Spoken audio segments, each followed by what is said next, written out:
다 함께 묵상 기도 드리심으로 하나님께 예배를 드리겠습니다. 기도하시겠습니다.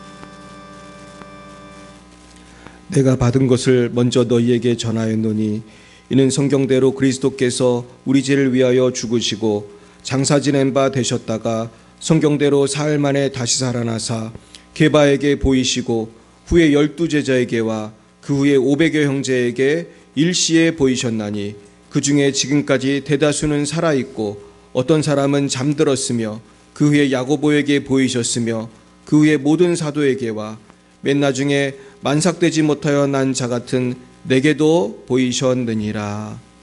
아멘. 사랑과 은혜가 충만하신 하나님 아버지, 참 감사합니다. 오늘 이렇게 부활주일과 우리 열방예비 사랑교회 창립주일을 겸하여 주님께 예배 드리게 하여 주시니 참으로 감사드립니다. 부활의 주님, 또한 우리를 이곳까지 인도하신 에베네셀 하나님, 영광과 찬송을 모두 받아 주옵소서. 참으로 부천 땅에 아무런 연고도 없었던 부족한 종을 부르셔서 귀한 성도님들을 만나게 하시고 열방의 빛사랑교회를 이 땅에 세우셔서 참으로 복음을 전하게 하시고 함께 기도하게 하시고 예배하고 선교하게 하시니 감사합니다. 우리 사랑하는 성도님들과 함께 웃고 눈물을 흘리고 땀 흘리며 달려오게 하신 6년의 시간을 너무나 감사드립니다. 주님의 은혜가 아니었다면 벌써 우리 교회는 흔적도 없이 사라졌을 것인데 주님의 크신 은혜로 팬데믹도 이겨내고 많은 위기의 순간도 이겨내고 여기까지 오게 하신 은혜를 감사드립니다.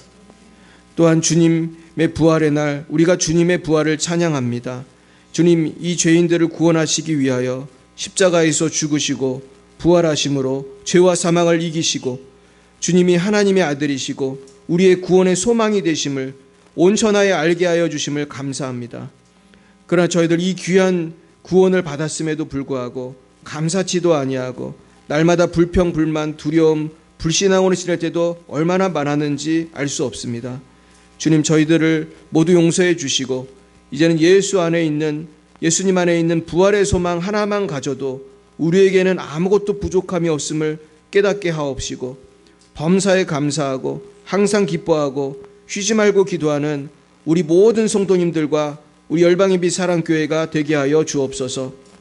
주님, 해외에서 복음을 증거하시는 장순영, 김정희, 장아림, 송주영, 박정임, 오천식, 박경은 선교사님을 축복합니다. 어디서나 부활의 주님을 증거하며 죄자를 삼을 때 주님 함께 하시고 새 힘 더해 주시옵소서. 하나님, 우리나라의 중요한 선거가 이제 며칠 남지 않았습니다. 주님만을 경외하는 분들이 당선되게 하시고 하나님을 두려워하지 않고 죄짓기에 담대한 사람들은 한 사람도 당선되지 않게 간섭하여 주옵소서. 주님, 우리 교회의 모든 성도인들을 축복합니다.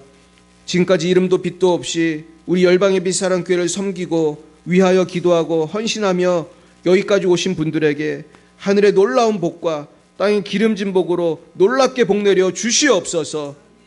주님, 예배의 첫 시간입니다. 마치는 시간까지 주님 함께해 주시고 성부, 성자, 성령 하나님 홀로 영광을 받아 주시옵소서. 예수님의 이름으로 기도드리옵나이다. 아멘. 나는 전능하신 아버지 하나님, 천지의 창조주를 믿습니다. 나는 그의 유일하신 아들 우리 주 예수 그리스도를 믿습니다. 그는 성령으로 잉태되어 동정녀 마리아에게 나시고 본디오 빌라도에게 고난을 받아 십자가에 못 박혀 죽으시고 장사된 지 사흘 만에 죽은 자 가운데서 다시 살아나셨으며 하늘에 오르시어 전능하신 아버지 하나님 우편에 앉아 계시다가 거기로부터 살아있는 자와 죽은 자를 심판하러 오십니다. 나는 성령을 믿으며 거룩한 공교회와 성도의 교제와 죄를 용서받는 것과 몸의 부활과 영생을 믿습니다. 아멘. 성시교독은 교독문 133번이 되겠습니다. 133번 부활절입니다. 하나님께서 그를 사망의 고통에서 풀어 살리셨으니 우리 주 예수 그리스도로 말미암아 우리에게 승리를 주시는 하나님께 감사하노니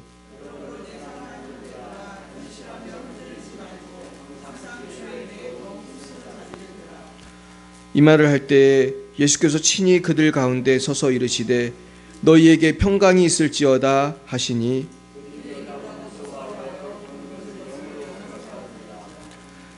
예수께서 이르시되 어찌하여 두려워하며 어찌하여 마음에 의심이 일어나느냐 영은 살과 뼈가 없으되 너희 보는 바와 같이 나는 있느니라.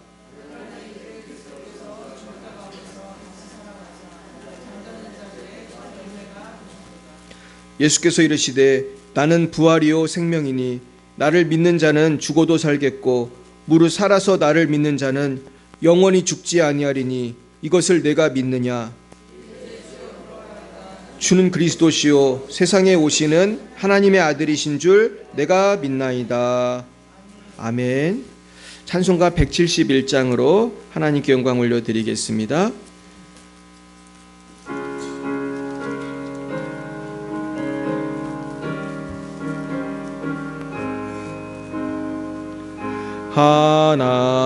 하나님의 독생자 예수 날 위하여 오시었네. 내 모든 죄 사하시려고 십자가 지셨으나 다시 사셨네. 살아계신 주 나의 참된 소망 두려움이 사라지네. 사랑의 주네 갈 길 인도하니 내 모든 삶의 기쁨 늘 충만하네. 주 안에서 거듭 나누리 기뻐하며 찬양하리. 가슴 속에 넘치는 확신 우리의 가는 길에 소망 넘치네. 살아계신 주 나의 참된 소망 두려움이 사라지네. 사랑의 주네 갈 길 인도하니 내 모든 삶의 기쁨 늘 충만하네. 선한 싸움 다 마친 후에 우리 주님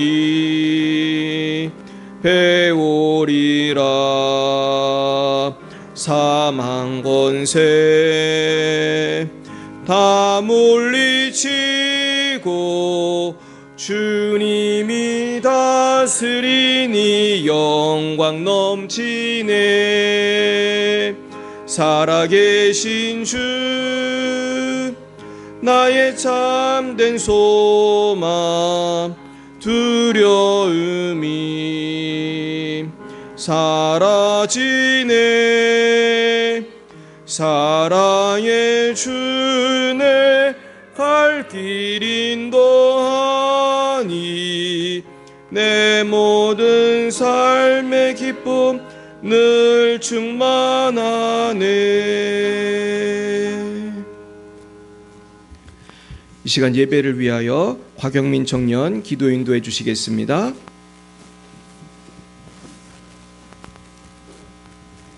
하나님 아버지 감사합니다.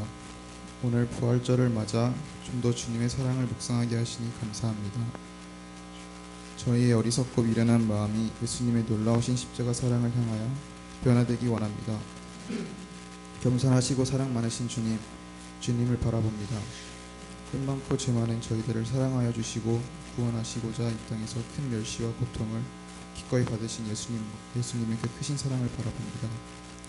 저희에게도 그 크신 예수님의 사랑이 임하도록 허락하여 주시옵소서. 저희의 강팍하고 명하는 마음이 변하길 원합니다. 예수님 닮아가길 원합니다. 저희는 너무나 연약하고 큰 죄인이지만 그렇기에 주님께 구하옵나니 강한 손으로 저희를 이끌어 주시옵소서. 이 세상이 아닌 주님을 향하여 고개를 들고 예수님께 시선을 향하길 원합니다. 상황이 어떠하든 괴로우나 즐거우나 언제나 주님 안에서 마음을 지키고 주님을 바라보며 기뻐하기 원합니다. 붙들어 주시옵소서. 주님이 허락하시고 세워주신 저희 교회 열방의 사랑교회 주님 기억하여 주시옵소서. 목사님, 사모님 그리고 저희 성도님들 모두 주님의 사랑을 닮아 이 세상에서 주님의 사랑을 전하는 진정한 빛과 소금이 되기 원합니다. 저희 교회가 정말 이름과 같이 열방 빛이 되기 원합니다. 주님의 사랑을 전하는 교회가 되기 원합니다. 성령님 임하셔서 저희를 변화시키시고 저희 교회를 변화시키시고 크게 사용하여 주시옵소서. 타지에서 복음 전하는 선교사님들 기억하여 주시고 어려운 환경 가운데에도 낙심하지 않고 언제나 주님을 사모하며 기뻐할 수 있는 마음 허락하여 주시고 부족함은 없도록 채워주시옵소서. 오늘 말씀을 전하시는 박찬희 목사님 주님 함께하여 주시어 진정 주님이 원하시고 기뻐하시는 말씀 전할 수 있도록 주님 역사하여 주시고 저희의 예배 가운데에도 오늘 있을 전도 시간에도 성령이 함께하여 주사 모든 일 가운데 오직 주님만 영광 받으시는 시간 되도록 함께하여 주시옵소서. 감사드리며 예수님의 이름으로 기도드립니다. 아멘.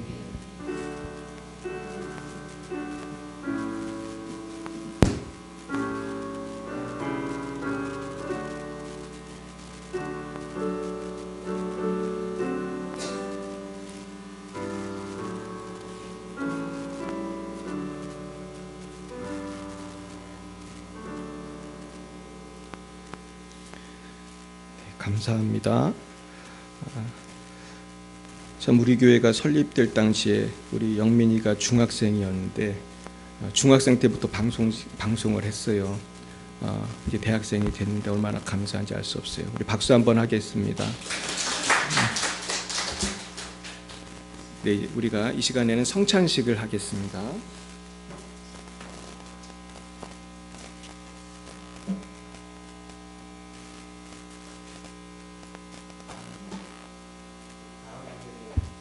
다음 화면을. 네, 성찬식은 우리 세례교인만 참여할 수 있고 또 우리 경건한 마음으로 모든 죄를 회개하며 예수님의 십자가를 묵상하고 또 중요한 것은 떡과 잔에 임하는 성령님이에요. 제가 이제 교회 역사를 공부하다 보니까 우리 칼빈은 떡과 잔에 성령이 임하셔서 우리가 주님의 피와 살을 먹게 된다 이렇게 설명을 했어요. 그래서 성령이 임하시는 것이 우리 장로교 전통이고 또 이게 또 성경적인 것입니다. 그래서 성찬을 통해서 예수님과 하나 되는 은혜를 우리가 체험하는 것입니다. 또 성도님들과 함께 주님의 떡과 잔을 먹을 때 우리가 한 가족임을 우리가 생각했으면 좋겠습니다. 성찬위원 앞으로 나와주시고 김영식 집사님 성찬위원으로 섬겨주시겠습니다. 먼저 떡을 우리가 들기 전에 제가 말씀을 잠깐 드리고 기도하겠습니다. 주 예수 그리스도께서 잡히시는 날 밤 떡을 가지사 축사하시고 떼어 주셨습니다. 저도 지금 주님의 이름으로 이 떡을 나누어 드리겠습니다. 찢으신 몸을 기념하며 주님의 떡에 참여하시기 바랍니다. 기도하겠습니다. 이것은 나의 몸이라 너희를 위하여 준 것이니 행하여 나를 기념하라 하셨습니다. 사랑하는 주님이 세우신 이 성찬을 베풀고 우리도 떡을 떼고자 합니다.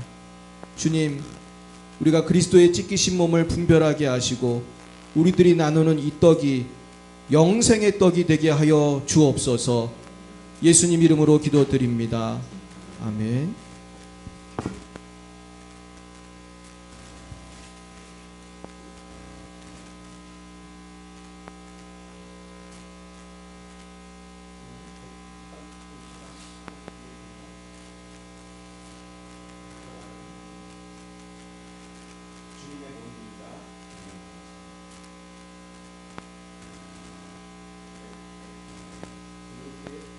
주님 감사합니다로 받으시면 되겠습니다. 우리 권사님부터 또 나오셔서 줄을 쭉 서셔가지고 나오셔서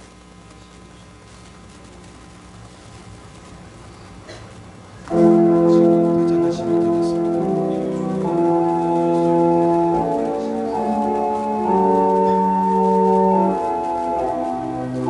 이것은 나의 몸이라 너희를 위하여 준 것이니 행하여 나를 기념하라 하셨습니다.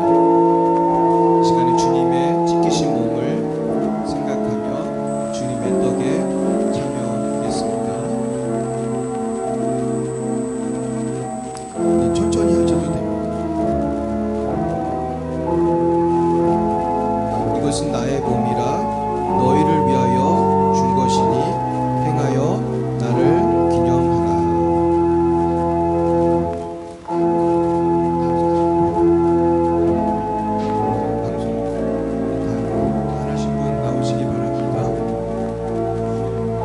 이것은 나의 몸이라 너희를 위하여 준 것이니 행하여 나를 기념하라. 이것은 나의 몸이라 너희를 위하여 준 것이니 행하여 나를 기념하라. 네, 아직 떡을 받지 못하신 분 계시면 표해 주시기 바라겠습니다. 다 받으셨나요?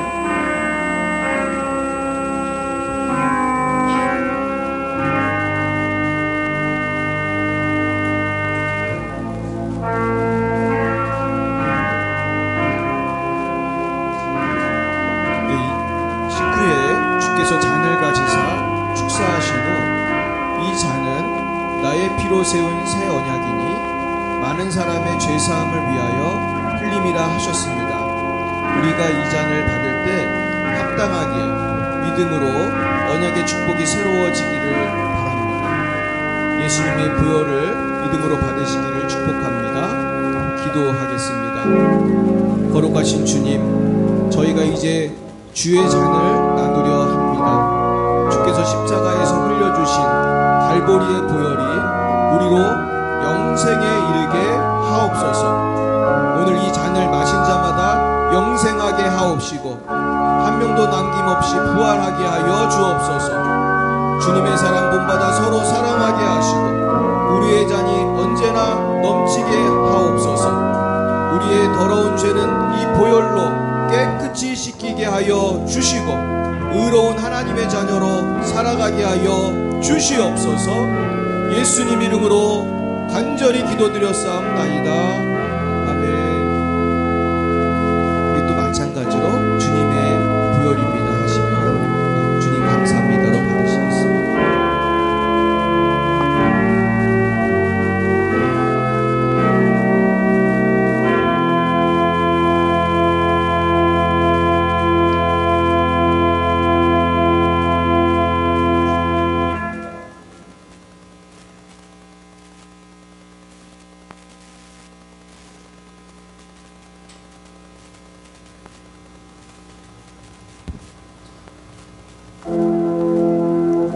식후에 주께서 잔을 가지사 축사하신 후 이 잔은 나의 피로 세운 새 언약이니 많은 사람의 제사함을 위하여 흘림이라 하셨습니다. 우리가 이 잔을 받을 때 예수님의 보혈을 합당하게 믿음으로 받을 때에 하나님께서 놀랍게 역사하시고 우리를 인도하여 주실 것입니다. 골고다에서 흘리신 주님의 보혈의 은혜를 감사함으로 받으시기를 바랍니다.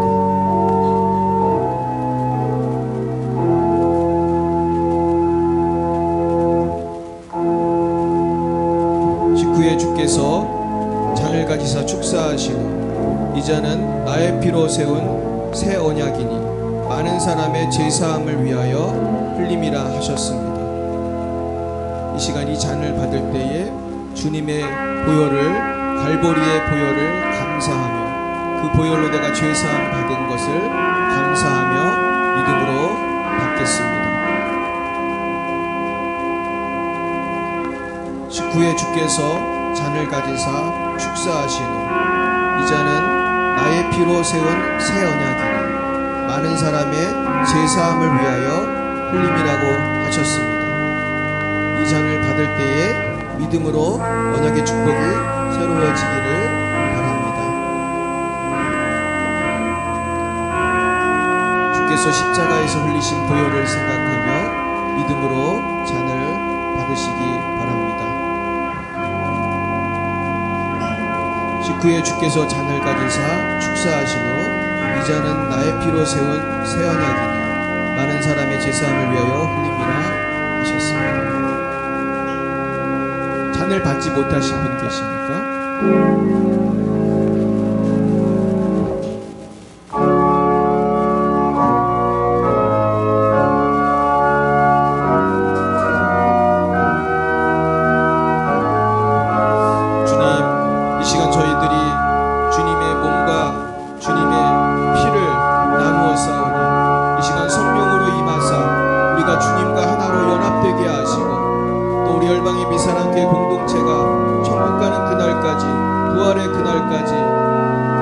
몸된 가족으로 연합되게 하여 주옵소서. 예수님 이름으로 간절히 기도드렸사옵나이다. 아멘.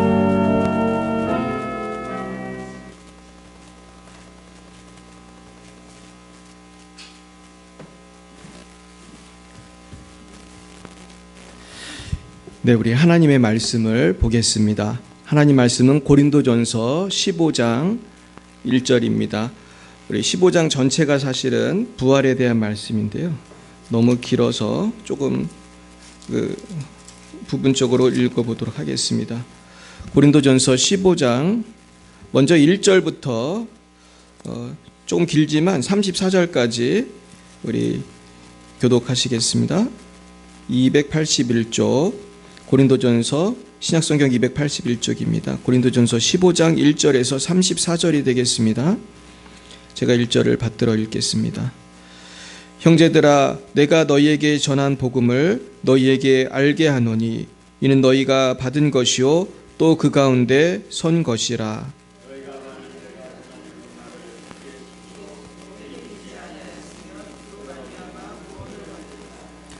내가 받은 것을 먼저 너희에게 전하였노니 이는 성경대로 그리스도께서 우리 죄를 위하여 죽으시고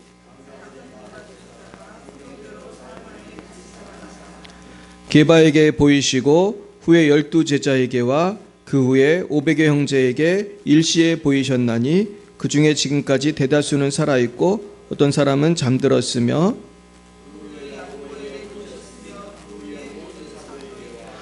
맨 나중에 만삭되지 못하여 난 자 같은 내게도 보이셨느니라.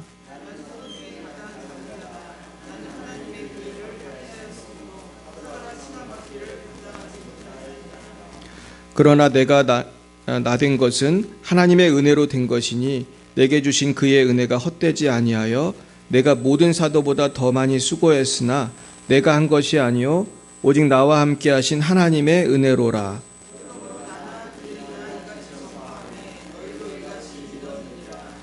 그리스도께서 죽은 자 가운데서 다시 살아나셨다 전파되었거늘 너희 중에서 어떤 사람들은 어찌하여 죽은 자 가운데서 부활이 없다 하느냐.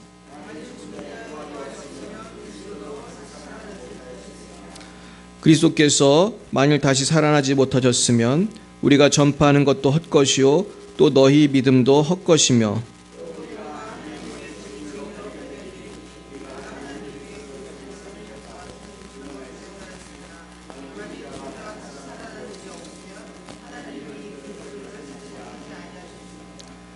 만일 죽은 자가 다시 살아나는 일이 없으면 그리스도도 다시 살아나신 일이 없었을 터이요.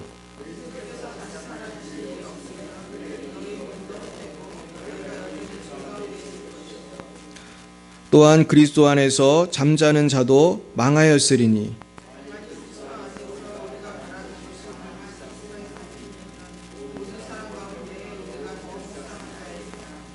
그러나 이제 그리스도께서 죽은 자 가운데서 다시 살아나사 잠자는 자들의 첫 열매가 되셨도다.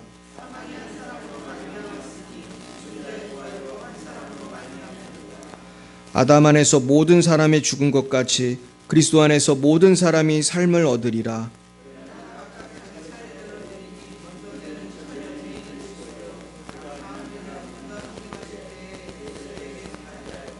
그 후에는 마지막이니 그가 모든 통치와 모든 권세와 능력을 멸하시고 나라를 아버지 하나님께 바칠 때라.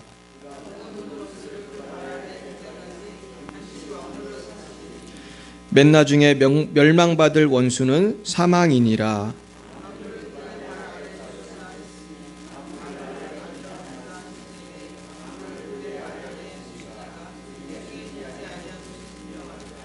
만물을 그에게 복종하게 하실 때에는 아들 자신도 그때의 만물을 자기에게 복종하게 하신 이에게 복종하게 되리니 이는 하나님이 만유의 주로서 만유 안에 계시려 하심이라.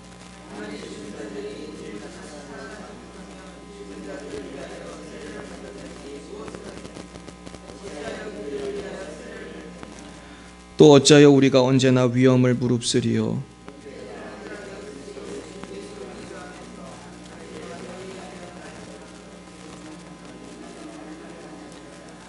내가 사람의 방법으로 에베소에서 맹수와 더불어 싸웠다면 내게 무슨 유익이 있으리요. 죽은 자가 다시 살아나지 못한다면 내일 죽을 터이니 먹고 마시자 하리라.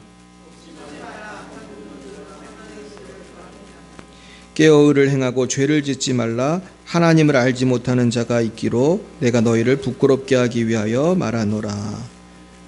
아멘. 우리 좀 건너뛰어서 51절을 보겠습니다. 보라, 내가 너희에게 비밀을 말하노니 우리가 다 잠잘 것이 아니요 마지막 나팔의 순식간에 호련히 다 변화되리니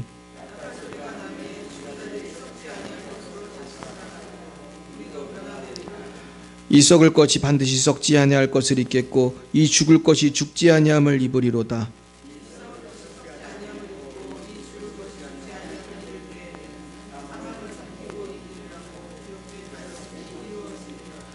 사망아, 너의 승리가 어디 있느냐? 사망아, 네가 쏘는 것이 어디 있느냐?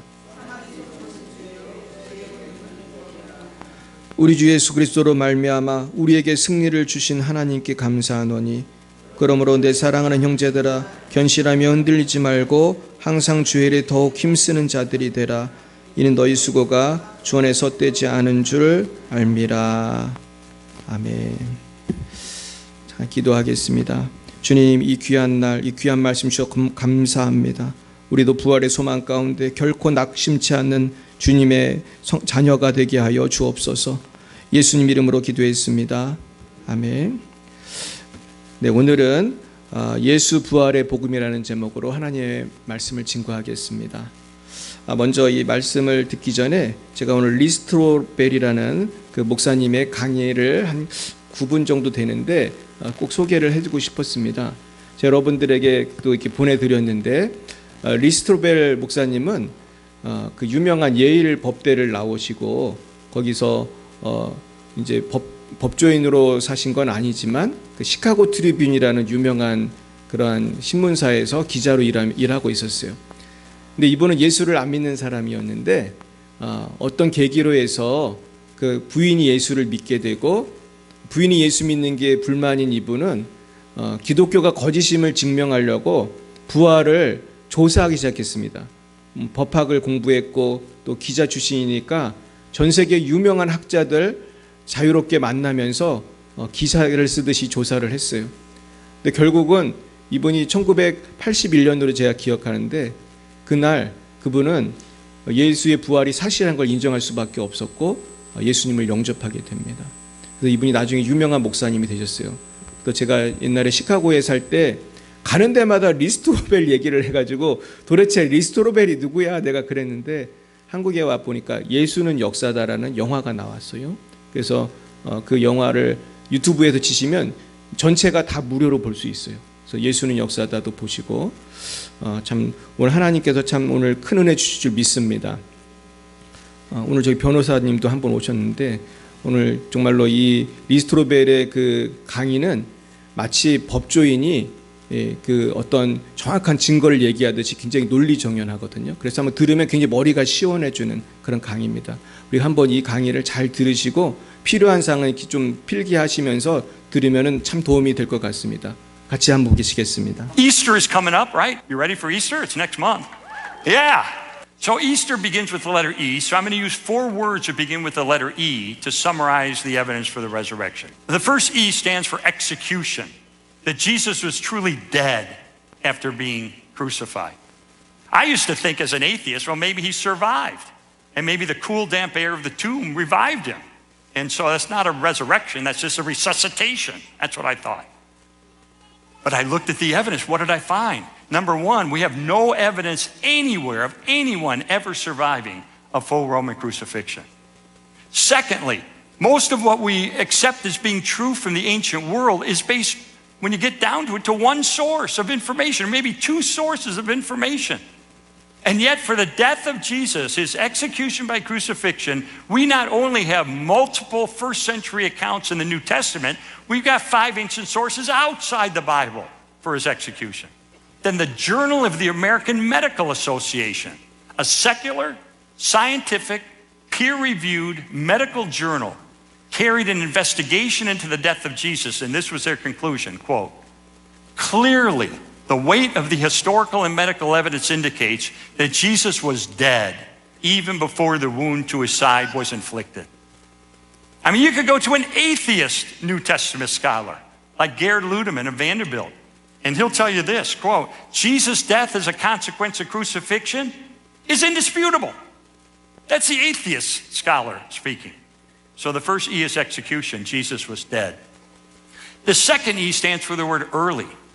We have early reports or accounts that Jesus rose from the dead. In other words, reports have come so quickly after his death that you can't write it off as being a legend that grew up maybe 100, 150, 200 years after his life. We have preserved for us an account of the resurrection of Jesus Christ, including named eyewitnesses and groups of eyewitnesses, that has been dated back by scholars to within months of his death. That is a news flash from ancient history.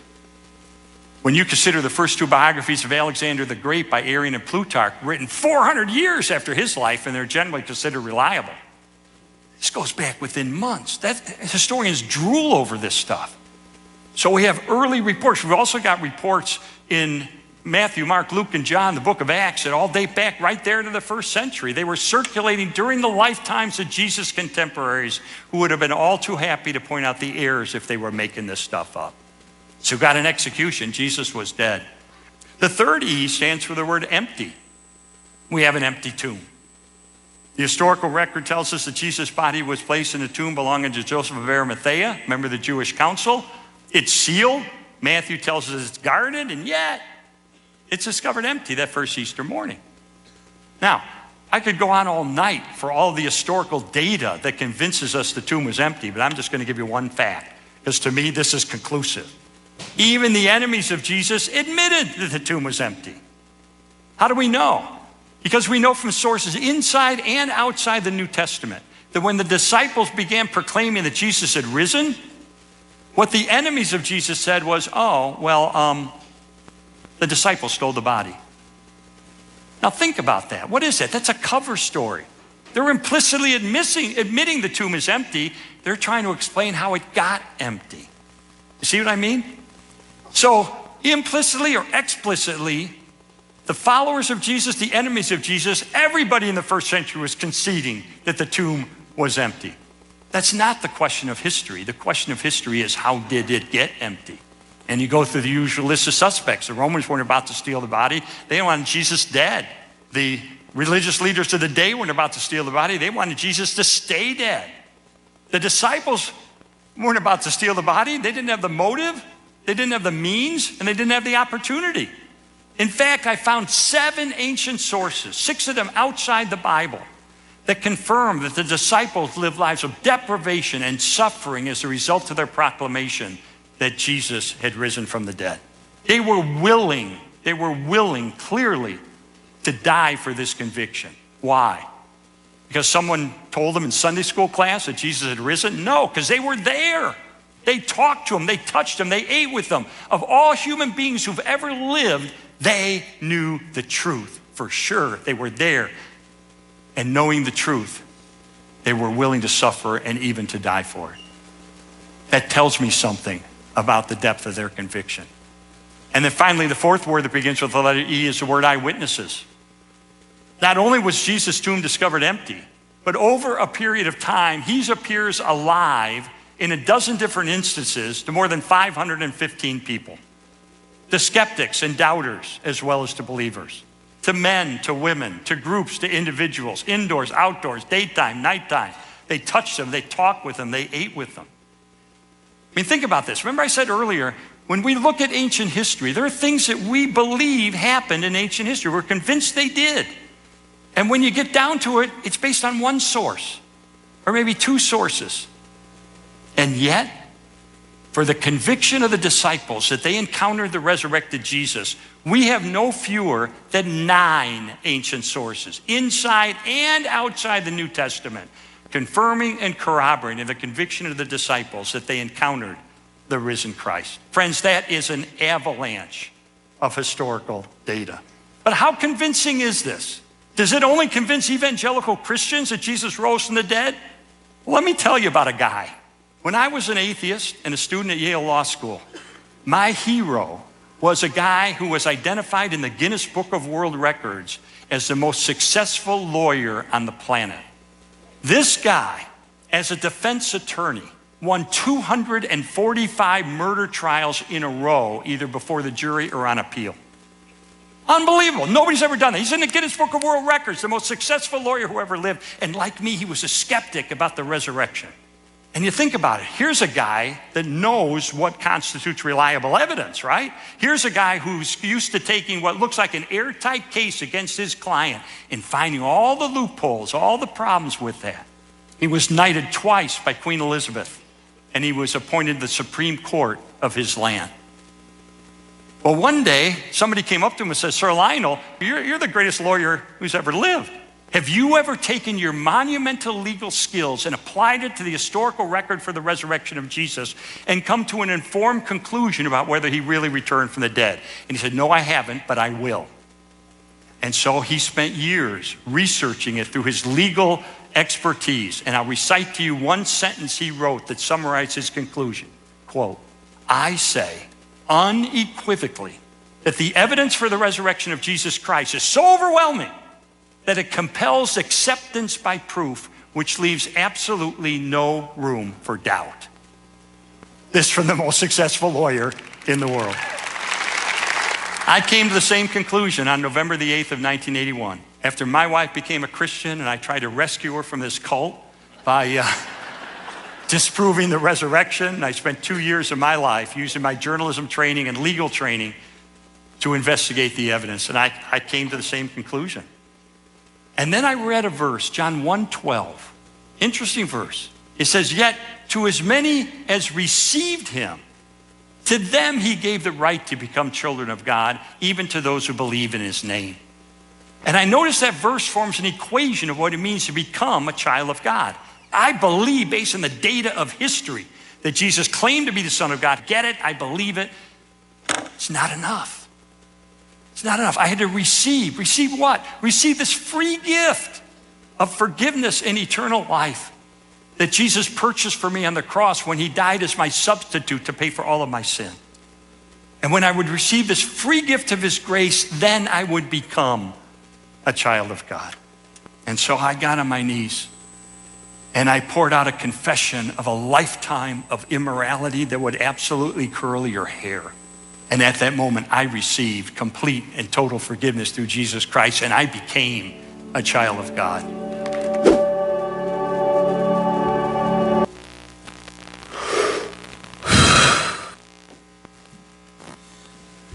네, 오늘 너무나 귀한 강의 들었는데요. 예수님이 부활하신 것을 믿으십니까? 말이 되는 것 같은가요? 말이 됐죠? 예수님의 제자들이 사실 대부분 순교했어요. 순교했는데 그분들이 끝까지 죽으면서까지 놓지 않은 진리가 있었죠. 그건 뭐예요? 예수가 부활하셨다는 거죠. 예수가 부활하신 것을 증거하다가 순교한 것입니다. 만약 이것이 거짓이라면 아무도 죽지 않았겠죠. 그렇게 살을 찢는 그런 또 화형을 시키는 그런 극심한 고통 속에서 누가 거짓을 말하겠습니까? 이분들이 진실을 말하다 죽은 줄 믿습니다. 이 시간 잠깐 기도하기 원합니다.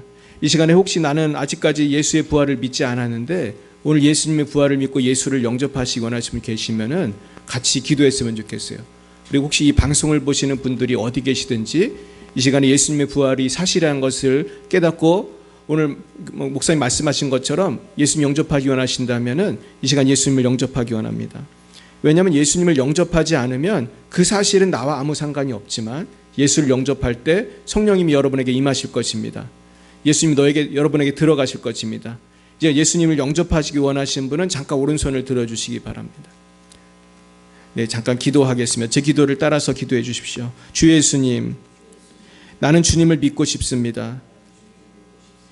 십자가의 죽으심으로 내 죄값을 담당하시니 감사합니다. 나는 지금 내 마음의 문을 열고 예수님을 나의 구주 나의 하나님으로 영접합니다. 나를 다스려 주시고 나를 주님이 원하시는 사람으로 만들어 주옵소서. 예수님 이름으로 기도드렸습니다. 아멘. 할렐루야. 주님께서 여러분과 함께 하실 줄 믿습니다. 이 시간 누가 영접을 하셨는지 주님은 아십니다. 우리 박수로 축하하겠습니다. 저도 이렇게 영접 기도를 한 것이 제가 10대 때였는데 제가 벌써 이제 50대가 되었습니다. 이 주님은 영원히 떨어지지 않으실 줄 믿습니다. 결국 우리가 천국을 갈 때는 주님밖에 없죠. 제가 사실은 여러분들 오시기 전에 제가 우리 교회가 만든 그 조기가 있어요. 장례할 때 쓰는 조기를 한번 펴봤거든요. 거기에 뭐라고 써 있는지 아세요? 나는 부활이요 생명이니 나를 믿는 자는 죽어도 살겠고 그 말씀이 써 있어요. 살아서 나를 믿는 자는 영원히 죽지 아니하리라. 그래서 이거를 걸어놓을까도 한번 생각을 해봤는데 너무 그 초상집 분위기가 나가지고 안 걸었는데 사실 이것이 우리의 고백이고 우리는 영원히 살 줄로 믿습니다. 오늘 말씀 잠깐 조금만 드리고 마치겠습니다.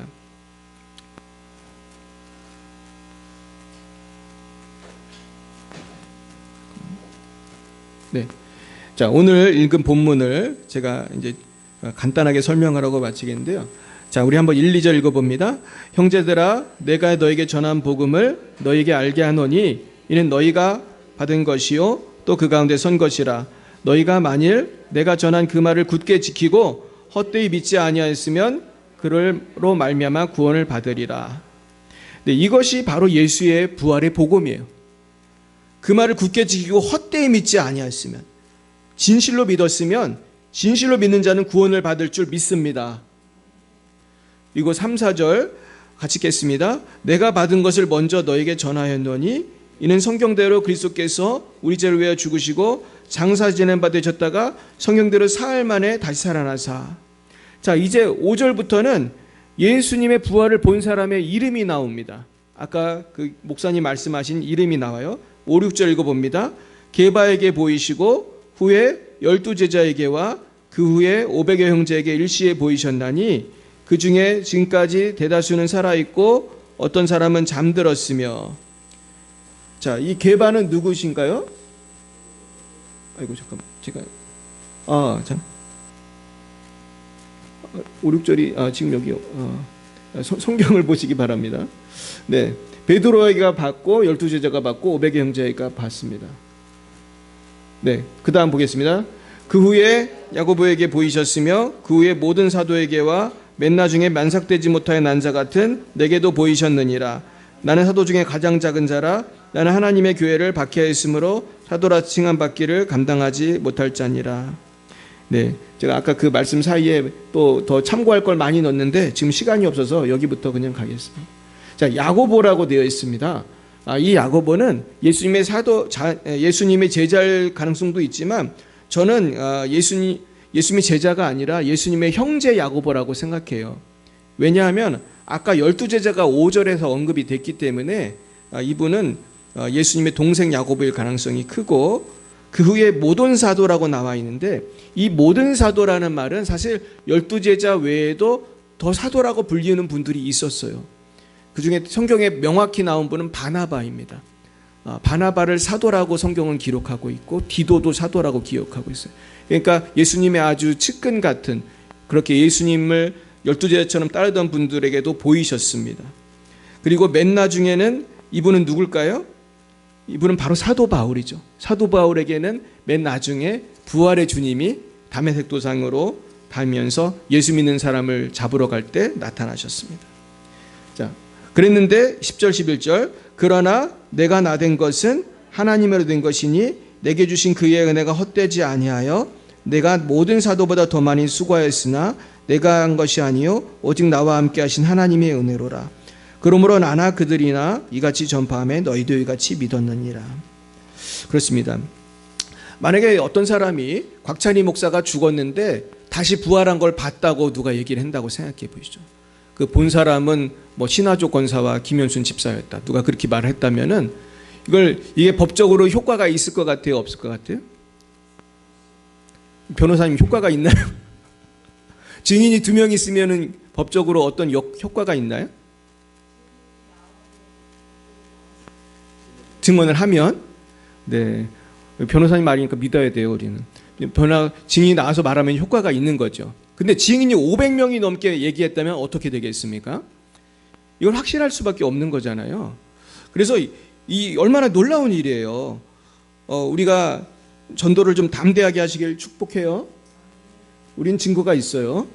그리고 우리가 다 증인이에요. 우리 안에 예수님이 계신가요? 아멘이잖아요. 우리는 매일 느끼잖아요.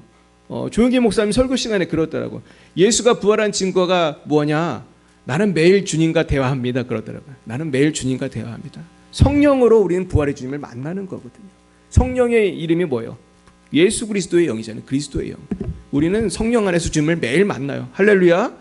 그러니까 담대하게 증거하시기 바랍니다. 남들이 믿든 안 믿든 나는 주님 만났고, 나는 주님하고 오늘도 대화하고, 오늘 아침에도 대화했다. 할렐루야. 어제 자기 전에도 대화했다. 이렇게 할 수 있는 것입니다. 자, 그런데 그럼 예수님의 부활은 무슨 의미인가 하는 것이죠. 12, 13절, 그리스도께서 죽은 자 가운데서 다시 살아났다 전파되었거늘 너 중에서 어떤 사람들은 어찌하여 죽은 자 가운데서 부활이 없다 하느냐? 만일 죽은 자의 부활이 없으면 그리스도도 다시 살아나지 못하셨으리라. 그러니까 예수의 부활은 결국 누구의 부활을 우리가 소망하게 되는 거예요? 나의 부활이요. 나도 예수 믿으면 나도 부활하는구나. 할렐루야. 저는 이게 가장 신나는 거예요. 정말 저도 어제 좀 마음이 좀 힘들었어요. 사실은 어제 정말 너무너무 마음이 힘든 일이 있었는데 어제 오신 분들은 다 알아요, 뭔 얘기인지. 그 얘기를 하진 않겠습니다. 그래가지고 그냥 힘이 쭉 빠지더라고요. 요즘에 왜 이렇게 어려운 일이 많을까? 왜 이렇게 마귀가 방해할까? 그런데 부활을 생각하면서 설교에 그런 내용 있잖아요. 부활을 믿는 사람은 낙심해야 돼요? 낙심할 필요가 없어요? 낙심할 필요가 없어요. 오늘 그게 결론이거든요. 그러면서 내가 그 말씀을 붙들고 저도 다시 마음을 추스렸어요. 여러분 혹시 낙심되시는 일이 있습니까? 부활을 생각하시기 축복합니다. 결국 사실은 우리가 아무리 건강하게 부유하게 살아도 다 죽잖아요. 결국은 성공한 인생이 뭐예요? 부활하는 사람이 성공한 인생인 줄 믿습니다. 곽선희 목사님이 그렇게 말하더라고요. 천당 가는 사람이 성공하는 인생입니다. 그러더라고요. 천당 가면 성공한 거고, 천당 못 가면 뭐 어떻게 된 거예요? 아무리 돈을 많이 벌었어도 지옥이니까 그건 실패한 거잖아요. 여러분 천당 가시길 축복합니다. 제가 나중에 누가 만나 다 볼 겁니다. 그래서 아무도 결석하지 않길 바라요. 자, 우리 14, 15절 보겠습니다. 그리스도께서 만일 다시 살아나지 못하셨으면 우리가 전파하는 것도 헛것이요 또 너희 믿음도 헛것이며 또 우리가 하나님의 거짓 증인으로 발견되리니 우리가 하나님이 그리스도를 다시 살리셨다고 증언하였습니다. 만일 죽은 자가 다시 살아난 일이 없으면 하나님이 그리스도를 다시 살리지 아니하셨으리라. 아멘. 그렇습니다. 결국은 예수의 부활은 우리의 소망이 되는 것이고 예수의 부활이 거짓이라면 다 거짓이라는 거예요. 그러나 예수의 부활은 사실인 것을 우리는 알게 되는 것입니다. 제가 시간이 없어서 원래 준비한 원고를 지금 안 보고 성경 구절만 보고 설교를 하고 있습니다. 우리 16절부터 19절 보겠습니다. 만일 죽은 자가 살아나는 일이 없으면 그리스도도 다시 살아나신 일이 없었을 터이요 주께서 다시 살아나신 일이 없으면 너희의 믿음도 헛되고 너희가 여전히 죄 가운데 있을 것이요 또한 그리스도 안에서 잠자는 자도 망하였으니 만일 그리스도 안에서 우리가 바라는 것이 다만 이 세상의 삶뿐이면 모든 사람 가운데 우리가 더욱 불쌍한 자이리라. 그렇잖아요. 만약에 부활이 없으면 여기 계신 분들은 다 바보짓다는 거잖아요. 그리고 나는 그렇게 바보의 일을 하는 목사고, 그러나 우린 부활이 있는 줄 믿는 것이죠. 우리는 결코 바보가 아닌 것입니다. 자, 21, 22. 그러나 이제 그리스도께서 죽은 자 가운데서 다시 살아나사 잠자는 자들의 첫 열매가 되셨도다. 사망이 한 사람으로 말미암았으니 죽은 자의 부활도 한 사람으로 말미암도다. 아담 안에서 모든 사람이 죽은 것 같이 그리스도 안에서 모든 사람이 삶을 얻으리라. 이 부분이 또 굉장히 신학적으로 들어가면 깊은 말씀이에요. 그러니까 이게 바울 신학의 특징인데, 바울은 아담과 예수님을 계속 비교해요. 이것이 로마서에도 나오거든요. 아담 때문에 전 인류가 죽게 된 거예요. 그죠? 아담만 그거 안 따먹었으면 됐을 텐데, 아담 하와 따먹으니까 전 인류가 죽을 운명이 됐어요. 지옥 갈 운명이 됐어요. 근데 이거를 하나님은 누굴 보내서 확 바꾸셨습니까? 하나님 아들이 가가지고 직접 십자가의 죽음으로 죄값을 다 갚은 거예요. 생각해 보세요. 우리가 굉장히 큰 빚을 짓고, 예를 들면 뭐 도박빚을 짓고 망나니 아들이 있어요. 근데 다행히도 그 아버지가 대기업 회장님이에요. 그러면은 회장님이 사람을 보내서 야, 그놈 데려와. 그러면은 누가 가겠어요? 회장님이 직접 가지도 않죠. 그 일하는 사람이 가가지고 아무개 씨 계십니까? 그 사람은 나갈 수 없습니다. 빚이 뭐 잔뜩 졌습니다. 그러면은 뭘로 해결해요? 돈을 딱 주면서 나와 그러는 거 아니에요? 근데 우리 하나님은 그렇게 주는 돈 대신 누구를 보내주신 거예요? 예수님을 보내주신 거예요. 자, 이제 김현순 집사를 내놔라. 이제 그러는 거 아니에요? 유주희를 내놔라. 이미화를 내놔라. 내가 다 어떻게 했다? 갚았다. 할렐루야. 23절 보겠습니다. 그러나 각각 자기 차례대로 드리니 먼저는 첫 열매인 그리스도요, 다음에는 그가 강림하실 때 그리스도에게 속한 자요. 네, 이제 부활의 순서입니다. 부활의 순서는 첫 열매인 예수가 부활했고, 나머지는 예수님 강림하실 때, 강림이 뭐예요? 재림하실 때에 예수님께 속한 사람이 부활한다는 거예요. 그러니까 부활의 시기는 죽음의 시기와 같아요? 좀 달라요? 달라요. 우리 오혜영 지사님이 지금 집에 가다가 그런 일은 없겠지만 만약에 천국을 가신다면 그건 오늘이 부활이기 때문이에요? 아니면 개인의 종말이기 때문이에요? 이건 개인의 종말이에요. 그러면 그 영혼이 잠깐 천국에서 쉬고 있는 거고, 그리고 부활이라는 거는 그거랑 좀 다른 거죠. 부활은 전 인류가 부활하는 거예요. 전 인류의 예수 믿는 사람이 부활하는 거예요. 그러니까 우리도 부활하지만 성경에 보면 누가 먼저 부활한다고 되어 있어요? 예수님이 재림하실 때, 공중으로 재림하실 때 우리보다 먼저 죽은 자들, 우리 선배님들이 먼저 부활하는 거예요. 그러니까 우리 어머니, 아버지 먼저 돌아가시고 예수 안에 있는 분이 먼저 부활해. 그래가지고 그분들이 이제 부활의 몸을 입고 일어나는 거예요. 또 어떤 사람은 그래요. 몸을 화장하면은 어떻게 일어나냐 그런단 말이에요. 근데 화장해도 상관이 있어요, 없어요? 없어요. 이거 하나님이 알아서 하시는 거니까. 그래서 일어나는 거예요. 그래서 순식간에 이렇게 그분들이 일어나고, 우리도 몸이 순식간에 변화돼 가지고 이렇게 공중으로 가는 거예요. 이게 이제 부활의 그 모습, 성경이 말하는 부활의 모습이에요.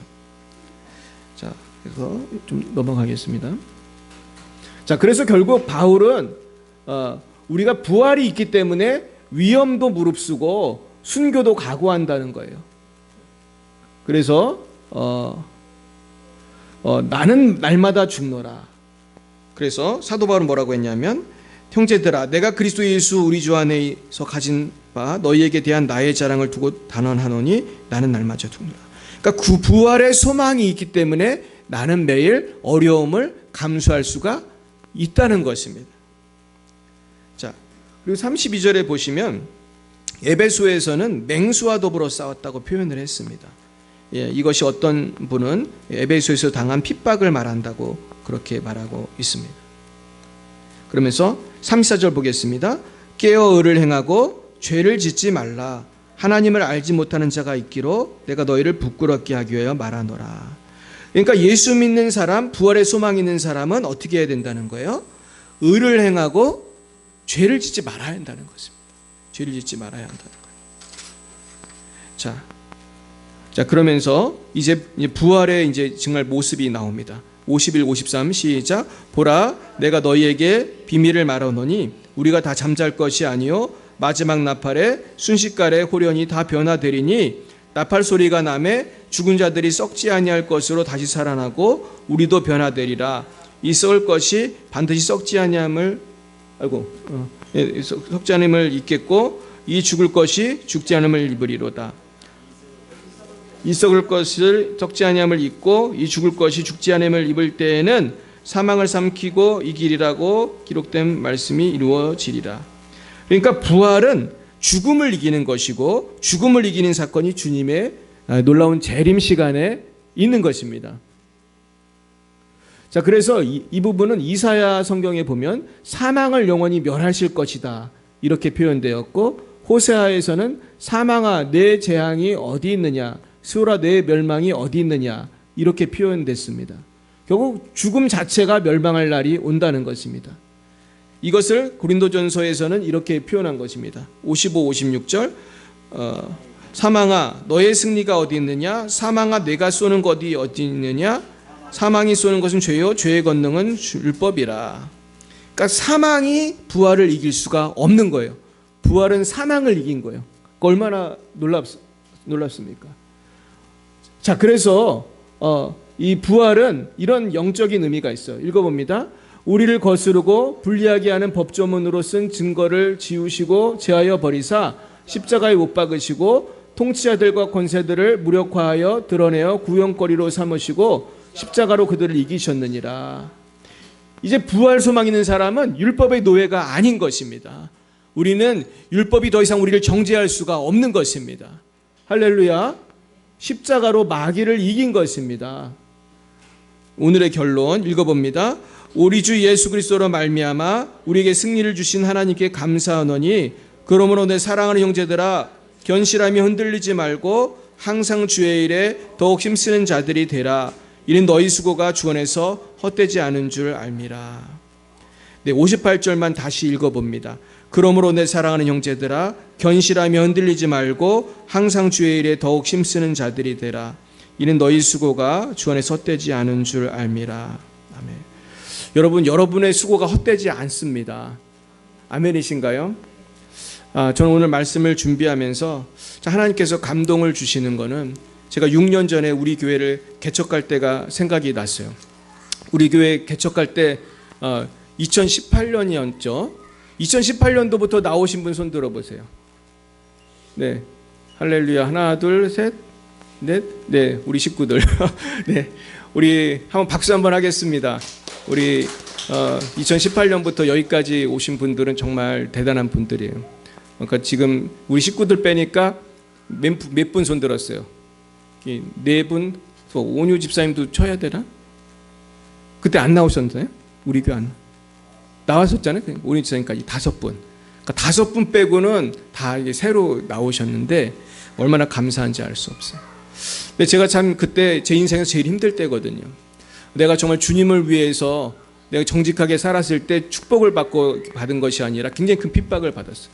그래가지고 너무너무 힘들었는데 하나님이 정말 갈 데가 하나도 없는데 그때 윤한별 집사님이 자기 사무실을 빌려주셔가지고, 근데 그 사무실이 너무 이뻤어요. 그죠? 기억나시죠? 사실 그 사무실 나올 때 조금 아쉬운 마음도 있었어요. 너무 사무실이 이뻐가지고.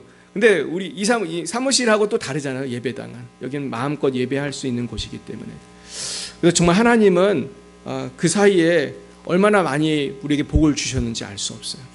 그래서 정말 돌이켜보니까 그 사이에 우리 아이들도 굉장히 어렸었는데 쭉쭉쭉 키가 커서 대학생이 다 되고, 그때 중학생이었는데 다 대학생이 되고 정말 하나님께서 우리를 여기까지 인도하신 줄 믿습니다.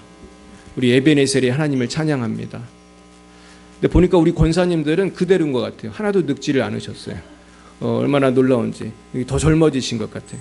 그래서 우리 하나님께서 우리 모든 성도님들에게 지금은 몰라요. 우리가 부활의 때가 되면 천국에 가면 우리가 예수 믿는 것이 정말 잘했다는 것을 알게 될 줄 믿습니다. 여러분 예수님을 끝까지 믿으시길 축복합니다. 예수님의 이름으로 간절히 승리하기를 축복합니다. 기도하겠습니다. 하나님 아버지, 저희들 오늘 부활에 대해서 묵상했습니다.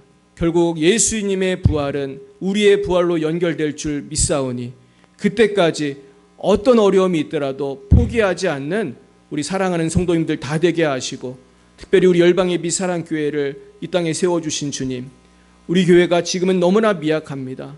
하지만 주님이 우리 교회를 사랑해 주셨고 또 많은 분들이 물심양면으로 기도하시고 우리 교회를 위해서 또한 헌금을 보내주시고 그래서 여기까지 왔습니다. 또 특별히 우리 성도님들이 헌신하고 정말 여기까지 오도록 눈물 뿌려 기도하고 전도하고 애써서 여기까지 왔습니다. 우리 수고하신 모든 성도님들, 지금 고개 숙인 모든 분들, 우리 교회를 위해서 헌신하신 모든 분들, 기도하신 분들, 주님 만배로 흔들어 채워 넘치게 복내려 주시옵소서. 또 우리 중에 한 사람도 남김없이 다 주님의 부활처럼 우리도 부활할 수 있도록 주여 천국에 갈 수 있도록 구원하여 주시옵소서. 예수님 이름으로 기도드렸습니다. 아멘. 드려진 예물을 위해 기도하겠습니다. 하나님 아버지, 이 시간 우리에게 주신 모든 것들을 감사하며 우리의 마음과 생각을 모아 주님께 예물을 바칩니다. 주의 예물 쓰이는 곳마다 아버지의 영광만이 나타나게 하시고 예물 바친 손길 위에 하늘의 신령한 복과 땅의 기름진 복으로 차고 넘치게 복내려 주시옵소서. 예수님 이름으로 기도드렸습니다. 아멘. 네, 광고 말씀드리겠습니다.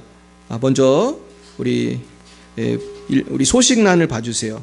부활하신 주님을 찬양하며 우리 열방예비 사랑교회를 설립해 주시고 인도해 주신 하나님을 찬양합니다. 우리 주님께 영광의 박수 올려드리겠습니다. 너무나 감사드립니다.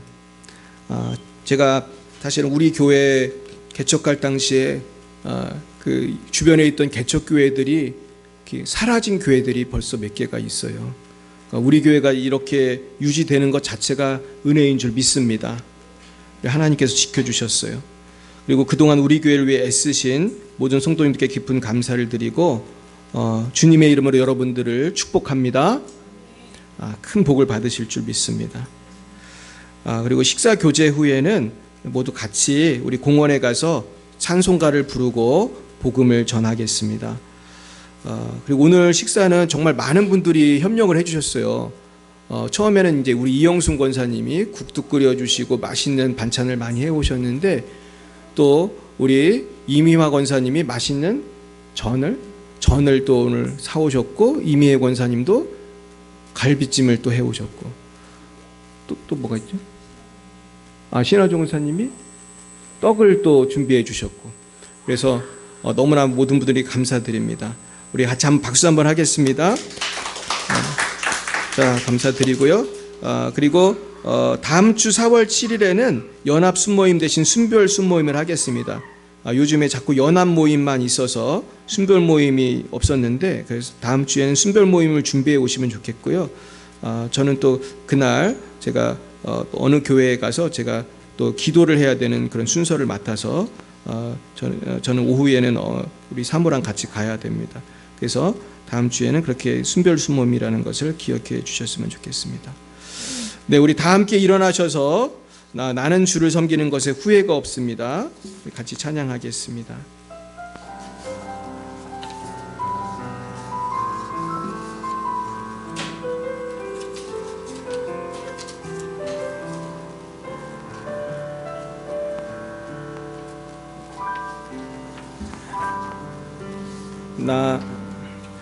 나의 평생에 가장 복된 일은 내가 예수님을 만난 것이라.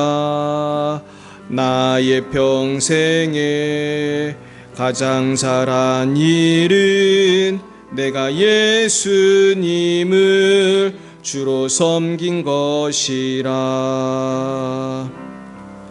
이 세상 살 동안 내가 걷는 길이 때론 험하여서 넘어질 때도 주의 강한 손이 나를 붙드시니 나는 예수님만 주로 섬기며 살리.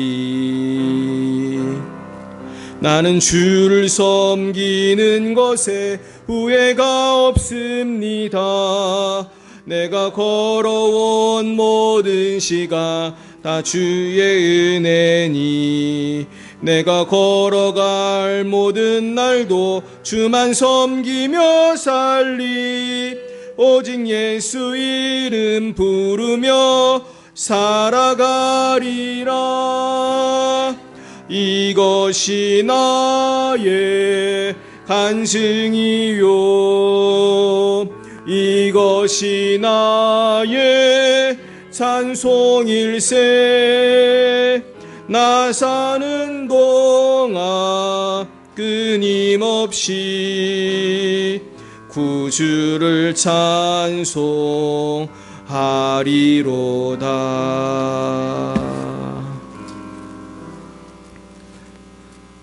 여호와는 내게 복을 주시고 너를 지키시기를 원하며 여호와는 그의 얼굴을 내게 비추사 은혜 베푸시기를 원하며 여호와는 그 얼굴을 내게로 향하여 드사 평강 주시기를 원하노라.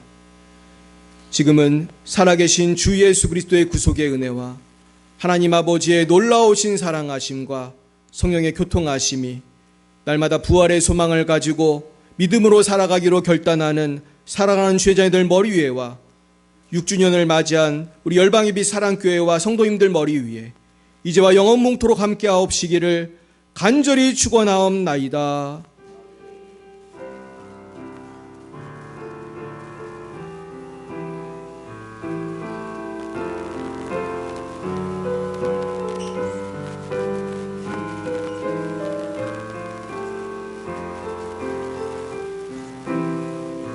안녕, 나는 서민국